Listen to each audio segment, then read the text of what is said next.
அழகிய அன்பு சேனலுக்கு உங்களை அன்புடன் வரவேற்கிறேன். இந்த வீடியோவில் என்ன பார்க்க போகிறோம்னா, சுட சுட சோறு, சுவையான மீன் குழம்பு. வாங்க வீடியோக்குள்ளே போகலாம். பாத்திரம் சூடான பிறகு வெந்தயமும் கடுகும் சேர்த்துக்கோங்க. அது நல்லா வறுப்பட்ட பிறகு எண்ணெய் சேர்த்துக்கோங்க. இப்போது வெந்தயமும் கடுகும் நல்லா பொரிஞ்ச பிறகு 10 சின்ன வெங்காயம், ஒரு பெரிய வெங்காயத்தை நறுக்கி சேர்த்துக்கோங்க. 2 பச்சை மிளகா விதைகளை நீக்கிட்டு நாளாக உடச்சி சேர்த்துக்கிட்டேன். கொஞ்சம் கருவேப்பிலையும் சேர்த்துக்கிட்டேன். இஞ்சி பூண்டு விழுது, கார மிளகாய் தூள் 1 ஸ்பூனும், குழம்பு மிளகாய் தூள் 2 ஸ்பூனும் சேர்த்துருக்கேன். இந்த 1 ஸ்பூன் கார மிளகாய் தூள் வந்து குழம்போட கலரை அழகாக மாற்றும். இப்போ தேவையான அளவு உப்பு சேர்த்துக்கிட்டு ஒரு தக்காளியை நான் அரைச்சி சேர்த்துக்கிட்டேன். எல்லாத்தையும் நல்லா சேர்த்து அந்த பச்சை வாசனை போகிற வரைக்கும் நல்லா வதக்கிக்கோங்க. இப்போ 1 கப் புளி சேர்த்துருக்கேன். நம்ம அரைச்சி வச்ச தக்காளி ஜார்லேயே கொஞ்சம் தண்ணியும் சேர்த்துக்கிட்டேன். இது நல்லா கொதிக்கணுங்க.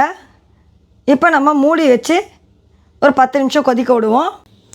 இப்போ நல்லா கொதி வந்துருச்சு பாருங்கள்.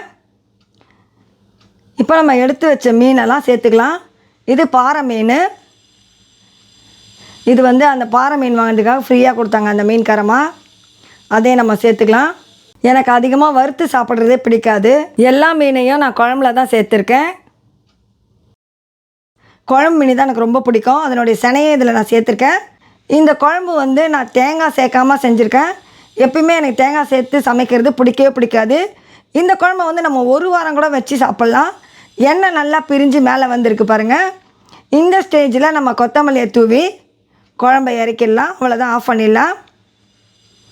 சுவையான மீன் குழம்பு தயாராகிடுச்சு. இதுக்கு நம்ம சுட சுட சோறை வடித்து நல்லா மீன் குழம்பை ஊற்றி சாப்பிட்டு பாருங்கள். வேறு லெவல் டேஸ்ட்டாக இருக்கும்.